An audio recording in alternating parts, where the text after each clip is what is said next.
BBM! Ano ang ginawa mo? Sinayang mo! Instead, nairedeem mo ang pangalan ng iyong pamilya, ang ating lahi. Nag-double down ka pa sa pagnanakaw! Ang nagpanalo sa'yo bilang presidente, ipinahuli mo ba ang kanyang ama sa mga dayuhan? Wala kang utang na loob! Abogadong Ilocano na si Atty. Harold Respicio sumabog sa galit laban kay Pangulong Ferdinand Marcos Jr. Welcome back to Kaakibat TV. Ngayong huling linggo nga ng Marso ay ipinagdiriwang ng Davao City ang ika-29 na taon ng mayamang kasaysayan, katatagan at patuloy na pag-unlad na mula sa simpleng pinagmulan hanggang sa pagiging isa sa mga pinakamaunlad na lungsod sa Pilipinas na isa nga sa pinagyabang at ipinagmalaki ng mga Davaoenos ang matiwasay at kaunlaran ng nasabing syudad dahil sa pamumuno ng pamilyang Duterte na itinanghal na the second cleanest city at ikatlo sa pinaka-safest city in Southeast Asia ang Davao City na may pinakamababang crime rate sa buong Pilipinas. Fast forward na ng kasaysayan at kaganapan, ngayong araw ay ipinagdiriwang din ang kaarawan ni dating Pangulong Duterte na nakapiit ngayon sa kulungang Banyaga dahil sa mapang-api na itinuring ng iba na mga kalaban sa politika na isa nga sa sigaw ng Ilocano at Vice Mayor ng Rina Mercedes Isabela na si Atty. Harold Respicio na sumabog na sa galit at napasigaw na imbes i-redeem ni Pangulong Ferdinand Marcos Jr. ang pangalan ng kanilang pamilya at lahi ng mga Ilocano ay nag-double down pa ngayon sa pagnanakaw na isa nga sa kanyang napakalakas na sigaw kay Pangulong Ferdinand Marcos Jr. ay walang utang na loob matapos matulungan ng pamilyang Duterte. Para sa buong kwento, narito ating panoorin ang video. Maayong buntag, Davao! Gusto ko mas malakas. Maayong buntag, Davao! Yeah, buddy! Magandang araw po sa inyong lahat. Ako po si Atty. Harold Respicio, Vice Mayor ng Rina Mercedes Isabela. Ang Isabela po ay nasa norte. Isa po akong Ilocano. Nagtataka siguro kayo, bakit ako nandito? Nandito ako para sabihin sa inyo na ang mga Ilocano, ang mga taga-Isabela, mga taga-Luzon, ay solid Duterte!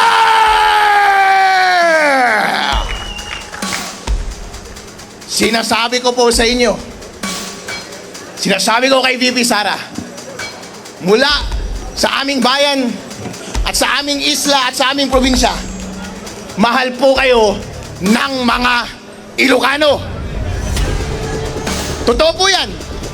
Hindi po ako nambobola. Dahil po, kahit sabihin nilang maraming nagmamahal kay BBM, hindi ibig sabihin na hindi namin mahal si Sara.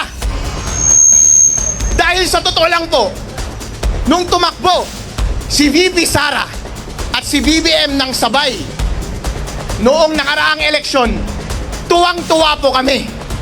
Bakit po? Dahil ito na po ang pagkakataon na i-redeem ng mga Ilocano ang kanilang masamang nakaraan.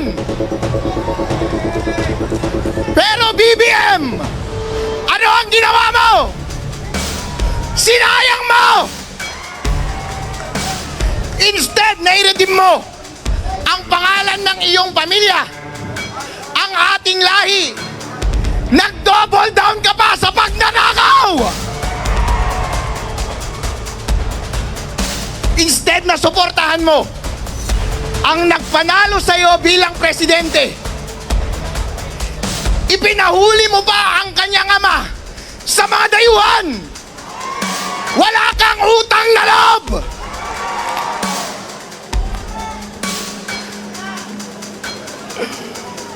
Mga kababayan, ito po ang tinatanong ko sa inyo. Gusto nyo ba ang umuwi si President Rodrigo Duterte dito sa Davao? BBM, hindi ka nag-iisip. Mas inuna mo ang iyong pinsan na si Tambaluslos. Isa kang tanga. Gusto mo ba na kapag president na si Bibi Sara, ay ipakulong ka rin namin! At ang iyong buong pamilya! Mga walang iya kayong mga senador at mga congressman, gusto nyo bang makulong din kayo?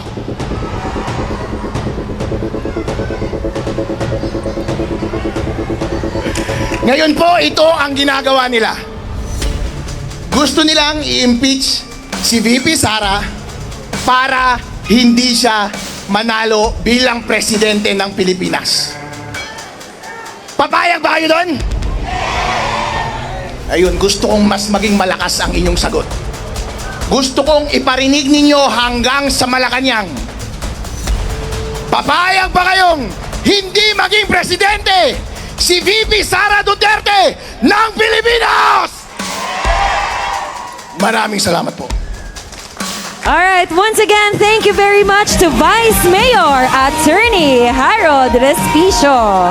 Yung buntag sa tanan po sa ating lahat, sa ating pangalawang Pangulo, Her Excellency Vice President Inday Sara Duterte, sa ating pong mga miyembro ng City Council, kay Vice Mayor Vigo Duterte, sa ating mga kongresista, Congressman Paulo Duterte, Congressman Omar Duterte, at ang aking kaibigan, Congressman Sid Ungab, sa ating mga city and barangay officials, at higit sa lahat, sa inyong lahat, mga Dabawenyo, magandang araw, at ang aking taus-pusong pagbati at pakikiisa sa ating ginagawang selebrasyon ng Araw ng Davao.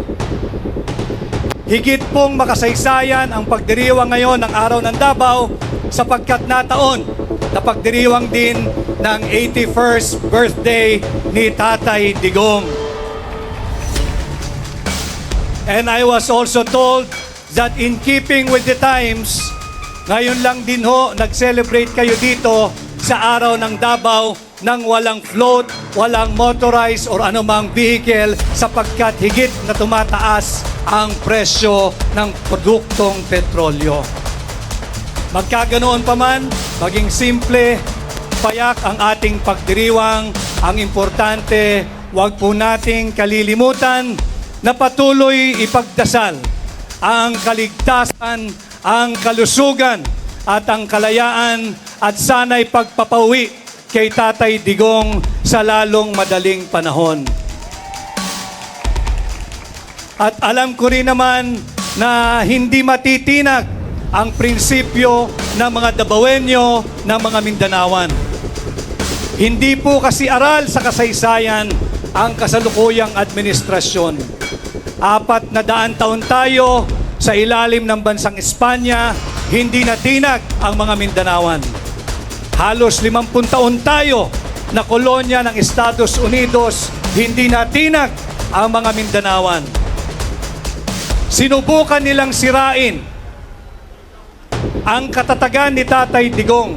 Subalit nung kinamusta ko kay Mayor Baste ang kalagayan ni Tatay Digong, ang tugon niya, okay naman siya, subalit siyempre hindi okay dahil nakakulong. Kanya lamang sinabi raw ho sa kanya ni Tatay Digong, tanggap na niya ang kanyang kapalaran kung anuman ang kahahantungan. Kaya lalo ho akong na-inspire doon sa katagang binitawang iyon ni Tatay Digong, nagbigay buhay muli sa kanyang naturan that I am not a Filipino for nothing. Huwag po nating sayangin ang kanyang legasiya. Patuloy po nating ipaglaban ang bawat Pilipino, ang ating bansa laban sa mapang-abuso, korap at kurakot na administrasyon. At bilang panghuli, alam ko hong hindi ko na kinakailangan kayong paalalahanan, kung hindi buong Pilipinas, buong mundo, nakasabay po nating nagdiriwang ngayong lahat. Alam naman natin na sinubukan nilang sirain ang tibay ng paninindigan ng Mindanawan, hindi sila umubra kay Tatay Digong. Patuloy ang kanilang ginagawa, subalit hindi rin sila umubra at hindi sila uubra kay Vice President Inday Sara Duterte. Subalit, higit pa pong humihigpit ang laban, alam kong hindi kayo bibitaw at walang bibitiw. Patuloy po nating tulungan, protektahan at suportahan si Vice President Inday Sara Duterte sa mga darating pang araw na harapin nating pagsubok. At muli ho sa inyong lahat, kay Mayor Baste Duterte, isa pong karangalan na ako'y maging bahagi ng makasaysayang pagdiriwang nating lahat ngayon ng Araw ng Davao. Muli ho, maraming salamat, magandang umaga. Ako po muli si Attorney Vic Rodriguez, inyong kaibigan, Pilipino, abogado at katulad ninyo, maisog. Magandang araw po sa ating lahat. Thank you very much to Attorney Vic Rodriguez. And ladies and gentlemen, once again, after that... Good morning, Davao City. Good morning to all of our guests. Good morning, Vice President Sara Duterte. Good morning, Mayor Duterte, Congressman Duterte, and to the Davao City Council, the local government, and everyone else. I'd like to greet a happy 89th Araw ng Davao to everyone here, and a happy 81st birthday to former President Rodrigo Duterte. Rodrigo Duterte. To everyone here, have a great day. Enjoy despite the geopolitical situation. Alam natin ang daming problema ng bansa natin ngayon, but we still have time to celebrate our successes and to celebrate the success of this beautiful city. So to everyone here, have a great day. Enjoy and God bless. Thank you, everyone. Thank you very much, Congressman Kiko Barzaga. A very young member of the House of Representatives. Vice President Inday Sara Duterte, Mayor Baste Duterte, Vice Mayor Rigo Duterte, Congressman Sid Ungab, Congressman Omar Duterte, Congressman Harold Duterte, to the whole Davao City Council, to all of our other special guests, and to, of course, all of the Davaoenos. Maayong buntag sa inyong tanan. Happy Araw ng Davao and happy birthday PRRD. Daghang salamat po Mayor Duterte sa inyong imbitasyon, and I'm very happy to be here again. And to all of the participants in today's parade, you've done a very good job, and I hope that we have a very good day today. Alam niyo po, ako ay masaya na makabalik dito habang ang Congress ay nasa session break, and sinabihan ako na kaming mga congressman dapat wag masyadong manggulo. Mas mabuti daw ang congressman ngayon magbakasyon muna. At baka akala nila nasa abroad ako. Hindi nila alam sa Davao pala ako pupunta, kung saan mas maganda, mas malinis, mas safe, at napakabait ng mga tao. At dapat din suportahan ngayon ang domestic tourism, lalong-lalo na dahil sa taas ng presyo ng langis. Ganon din, kung may mga Davaoenyo na gustong bumisita sa Maynila, welcome na welcome po kayo. At pwede tayong magkita sa Luneta. Mayor, baka pwede tayong mag-arkila ng barko. At kahit ilang Davaoenyo ang gustong bumisita sa Maynila, pwede tayong magkita doon. Sabihin lang ninyo ilan ang gustong bumisita. Pero baka aabot sa 100,000. Baka kung anong iisipin nila. Basta nandun tayo para sa turismo at sightseeing lang. Pero pagdating ninyo sa Luneta, bahala na kayo kung saan kayo susunod na pupunta. Kaya ako po ay of course also sure na gusto nyong bumalik kaagad sa Davao dahil ang ganda dito. At ang Davao, of course, ay isang very promising tourism destination na gustong puntahan ng mas marami pang mga Pilipino. At lalong-lalo po ngayong araw, ang araw ng Davao at ang isang special day, ang birthday ni former President Rodrigo Duterte. I'm sure it's going to be a very festive day. Kaya bago akong magtapos, gusto ko lang pong batiin muli ang buong lungsod ng Davao. Isang happy Araw ng Davao, happy birthday PRRD, at isang Maayong buntag sa inyong tanan. Hanggang dito na lang muna ang ating video at kung nagustuhan nyo, huwag kalimutan mag-subscribe at pindutin nyo na rin notification para notify ko sa ating susunod na video. Maraming salamat!